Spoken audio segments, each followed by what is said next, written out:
നമസ്കാരം. ശിവാനന്ദലഹരിയിലെ 78-ാമത്തെ ശ്ലോകം. സതുപചാര വിധിഷു അനുബോധിതാം സവിനയാം സുഹൃദം സമുപാശ്രിതാം മമ സമുദ്ധര ബുദ്ധിമിമാം പ്രഭോ വരഗുണേന നവോടവധുമിവ. ഈ ശ്ലോകത്തിൽ ആചാര്യസ്വാമികൾ ബുദ്ധിയെ ഒരു പെൺകിടാവിനോട് അല്ലെങ്കിൽ വധുവിനോട് ഉപമിച്ചിരിക്കുകയാണ്.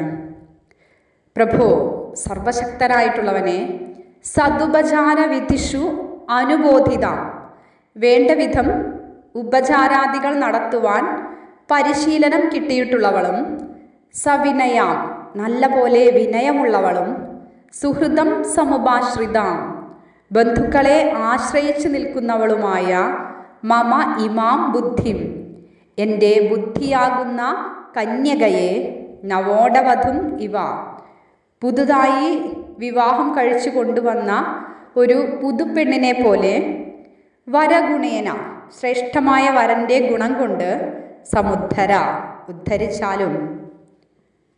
സ്വന്തം ഗൃഹത്തിൽ നിന്നും ആവശ്യമായ എല്ലാ ശിക്ഷണങ്ങളും കിട്ടിയ ഒരു പെൺകിടാവാണ് എൻ്റെ ബുദ്ധി. ഉപചാരങ്ങളെല്ലാം വേണ്ട വിധം ചെയ്യാനറിയും. വിനയമാണെങ്കിൽ ഒട്ടും കുറവല്ല. ബന്ധുക്കളെ ആശ്രയിച്ചിട്ട് മാത്രമേ നിൽക്കുകയുള്ളൂ.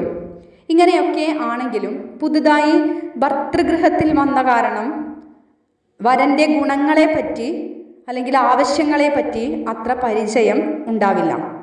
അവ അങ്ങു തന്നെ പഠിപ്പിച്ച് പരിചര്യകൾ സ്വീകരിക്കണമേ.